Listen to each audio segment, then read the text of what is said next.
Bonsoir à toutes et à tous, très heureux de vous retrouver pour ce nouveau journal d'information sur TV Vendée en ce lundi 9 septembre. Voici les titres de cette édition. La commune de Froidefond, située dans le Nord Vendée, accueille depuis quelques semaines de nouveaux médecins.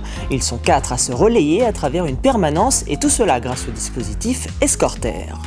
Faciliter l'achat et l'installation des panneaux photovoltaïques pour les particuliers, c'est l'objectif de l'association Calicop. Et à La Roche-sur-Yon, un premier groupement d'achat est en train de se constituer. Enfin, nous prendrons le chemin de l'église Saint-Hilaire de Mortagne-sur-Sèvre, où ce week-end était organisée une fête des Lumières, l'occasion de fêter la réouverture de la cathédrale Notre-Dame de Paris.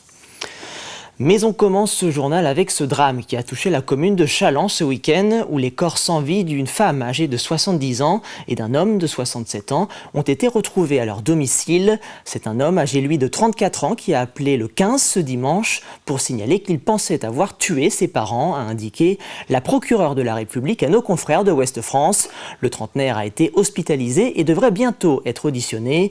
Une enquête pour chacun des 2 homicides a été ouverte. Elles sont diligentées par le tribunal judiciaire de La Roche-sur-Yon. Avec près de 2000 patients sans médecin traitant sur cette commune, le territoire du nord-ouest vendéen est peut-être parmi les plus touchés du département par la désertification médicale. Un manque de médecins que devrait combler en partie l'arrivée de ce nouveau cabinet à Froidefond. Et si cet établissement de santé a pu voir le jour, c'est grâce au dispositif Escorter, initié par les communautés de communes. 4 médecins vont ainsi se relayer pour occuper une permanence. C'est le 2e cabinet de ce genre après celui installé à Beauvoir-sur-Mer.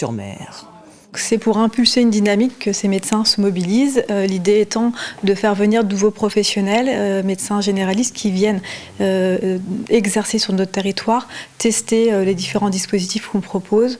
Ils ont la possibilité aussi d'exercer en mixte entre les cabinets libéraux et ce dispositif escorté pour découvrir notre territoire, les dynamiques qui existent avec l'hôpital, avec le secteur médico-social, pour avoir envie d'y rester le plus longtemps possible. Ça a démarré depuis relativement peu de temps, puisqu'à Beauvoir, on a démarré en octobre, et puis maintenant en novembre à Froidefond. Mais c'est vrai que des communautés de communes voisines commencent à s'intéresser à nous. Ils nous ont sollicité notamment pour savoir de quelle façon on avait déployé le contrat local santé. Donc, effectivement, des expérimentations comme celle-ci vont intéresser, et je ne doute pas qu'elles réussissent. En tout cas, nous, élus, c'est notre rôle de pouvoir faciliter, permettre évidemment à la fois de réduire les inégalités, mais de répondre à une problématique qui est clairement identifiée, ici comme ailleurs. C'est une première à La Roche-sur-Yon. L'association Calicop est en train de constituer un groupement d'achat afin d'accompagner les Yonnais désireux d'équiper leur toiture avec des panneaux photovoltaïques. L'objectif de cette mutualisation d'achat, c'est bien évidemment de faire baisser le prix de ces installations coûteuses, mais aussi d'améliorer l'accompagnement des particuliers. Les détails avec Grégoire de Châtillon. Calicop, oui, retenez ce nom si vous voulez faire des achats de panneaux solaires pour vos toitures, des achats groupés. Stéphanie Renier, vous êtes membre bénévole de cette association Calicop. Alors, acheter des panneaux solaires de façon groupée, c'est plus intéressant déjà pour le tarif ? Alors, c'est plus intéressant pour le tarif, c'est le principe des achats groupés, mais aussi c'est plus intéressant quand on est plusieurs face à un artisan. Un artisan dont le métier est de poser des panneaux solaires, s'il a un groupe en face de lui, il va faire plus attention. En plus, s'il doit poser des panneaux solaires chez différentes personnes de ce groupe, pour sa réputation, il a intérêt à bien travailler, L'intérêt, c'est aussi d'être mieux accompagné au-delà des tarifs. Voilà, alors c'est la première à La Roche, mais il y en a d'autres en Vendée. Il y en a une, par exemple, pas très loin, là, à le site, qui est un de nos partenaires, sur Aubigny-les-Clouseaux.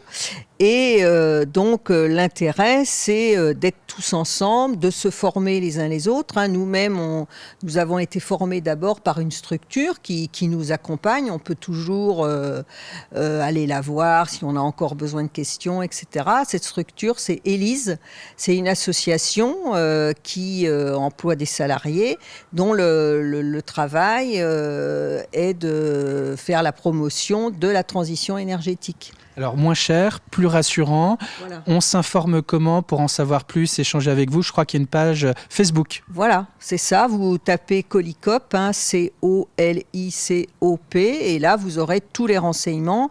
Alors pour l'instant, on n'a pas notre local, donc pas de téléphone de référence, mais dans ces cas-là, vous allez sur Facebook aussi, sur le site d'Élise, et là vous aurez une adresse, un téléphone à qui vous adresser. Puis sinon, si vous voulez nous écrire, vous avez aussi un mail qui est écrit sur le site Facebook. Merci beaucoup Stéphanie. Voilà pour Colicop, cette association qui vous permet de façon collective de poser des panneaux solaires sur vos toitures. C'est un rendez-vous toujours très important pour les 3152 pompiers vendéens du SDIS de la Vendée. Vendredi soir était organisée à l'hôtel du département la Sainte-Barbe, une célébration qui permet de rendre hommage aux disparus, mais qui vise également à saluer et récompenser l'engagement des pompiers qui pour une grande majorité sont des volontaires, l'occasion aussi de se projeter sur l'année à venir. Pour l'année 2025, ça va être de renforcer les formations pour les pompiers volontaires. Il y a déjà beaucoup de formations qui existent, mais on va essayer de renforcer un maximum, donner des compétences encore plus à nos pompiers volontaires. Ça va être de continuer à réfléchir à des mutualisations, notamment sur les groupes territoriaux qui sont répartis sur la Vendée. Et puis ça va être de continuer à faire des efforts financiers pour permettre à notre établissement d'être en mouvement et de s'adapter aux nouveaux enjeux et aux nouveaux risques qui arrivent pour le département. Le nombre d'interventions qui a été réalisé par les sapeurs-pompiers de Vendée en 2024 est un peu inférieur aux années précédentes, de par une démarche volontariste de limiter les interventions qui ne relèvent pas directement de notre sort.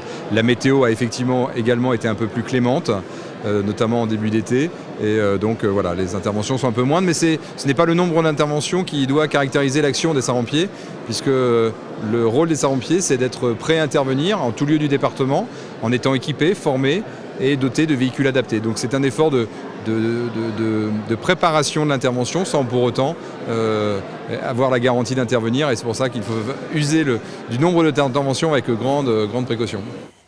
Le 5 décembre dernier était organisée la commémoration des morts pour la France, de la guerre d'Algérie et des combats du Maroc et de la Tunisie. Une cérémonie en présence, entre autres, du préfet de la Vendée, des représentants des anciens combattants, mais aussi des élèves de la classe défense du collège Saint-Louis de La Roche-sur-Yon. Nous ne pouvons pas construire l'avenir sans se rappeler ce qui s'est passé ici ou loin de notre pays. Il y a des hommes et des femmes qui se sont donnés, qui se sont dépensés pour que nous ayons ces libertés aujourd'hui. Et il est de mon devoir en tant que président du département de la Vendée bien de continuer à respecter l'histoire de la France, l'histoire de ces hommes qui sont partis pendant leur jeunesse défendre le pays français. Ce week-end, l'église Saint-Hilaire de Mortagne-sur-Sèvre a organisé une fête des Lumières. Le site a la particularité d'avoir un double usage, car l'hiver, on y célèbre la messe et l'été, c'est un musée dédié au vitrail. L'occasion avec cet événement de faire un clin d'œil à la réouverture de la cathédrale Notre-Dame de Paris, dont l'un des vitraux est conservé en Vendée. Simon Philippot. Au sein de l'église Saint-Hilaire, on fête également la réouverture de la cathédrale Notre-Dame de Paris.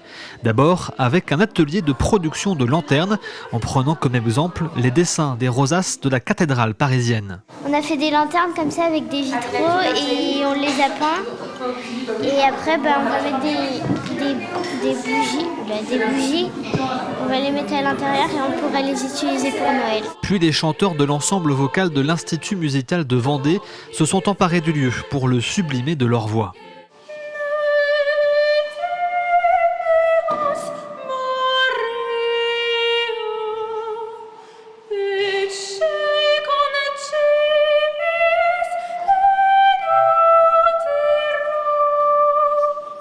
Un moment hors du temps pour ces chanteurs dont ce n'est pourtant pas la première représentation dans ces murs. C'est vraiment un lieu très agréable dans l'acoustique, dans l'accueil qu'on a et dans le partage qu'on peut avoir avec l'auditoire. L'église Saint-Hilaire, qui abrite Vendée Vitrail, est intimement liée à la cathédrale Notre-Dame de par son histoire, mais aussi parce qu'elle abrite un ancien vitrail de la cathédrale qui a été installé dans les années 30 puis retiré lors de la guerre, un vitrail conçu par le Vendéen Louis Mazotier. L'église Saint-Hilaire, en fin de compte, pour nous, c'est notre petite Notre-Dame dans le bocage vendéen, puisque cette église, en fin de compte, a été sauvée de la destruction grâce à un vitrail, et le vitrail de Louis Mazetier. Et ce grand vitrail, à l'origine, était destiné à la cathédrale de Notre-Dame de Paris. Il a même été exposé à Notre-Dame de Paris, puis suite à la guerre, après, il a été restocké dans des réserves du ministère de la Culture à Notre-Dame, et il a été par la suite prêté au département de la Vendée, qui nous l'a prêté ici pour qu'on puisse l'installer dans l'église Saint-Hilaire. Le temps d'une soirée, les visiteurs en ont pu découvrir un petit bout de Notre-Dame en Vendée et célébrer à leur manière la réouverture de la cathédrale et découvrir le travail des artisans vitréistes vendéens. Un mot de sport avec du tennis de table et la première édition de l'Open Para-Tennis de table organisée à Bretignolles-sur-Mer, une rencontre portée par le club de la commune et le comité handisport. Environ 40 participants sont venus de toute la Vendée pour cette première. Les joueurs sont répartis dans différentes catégories en fonction du handicap, qu'il soit physique ou mental, et du niveau de celui-ci. C'est le 3e tournoi de ce type en Vendée cette année, après ceux de La Roche-sur-Yon et des Sables-d'Olonne. Nous, au niveau du club, on est affilié Fédération Française Handisport depuis maintenant 3 ans, avec une démarche d'inclusion sociale par le sport. Et donc on avait volonté aussi d'organiser une compétition au sein du club. Et on a beaucoup de bénévoles aujourd'hui qui sont présents, un pour organiser la manifestation, et puis 2 aussi pour découvrir un petit peu ce monde qui est un peu obscur pour certains. C'est la fin de ce journal, merci pour votre fidélité. Si vous souhaitez en savoir plus sur l'actualité des skippers du Vendée Globe, ne zappez pas, juste après un journal du Vendée Globe présenté par Alexandre Lenaour. Retour de l'actualité demain, 7h dans la matinale avec Caroline Tronche. En attendant, je vous souhaite une excellente soirée sur TV Vendée.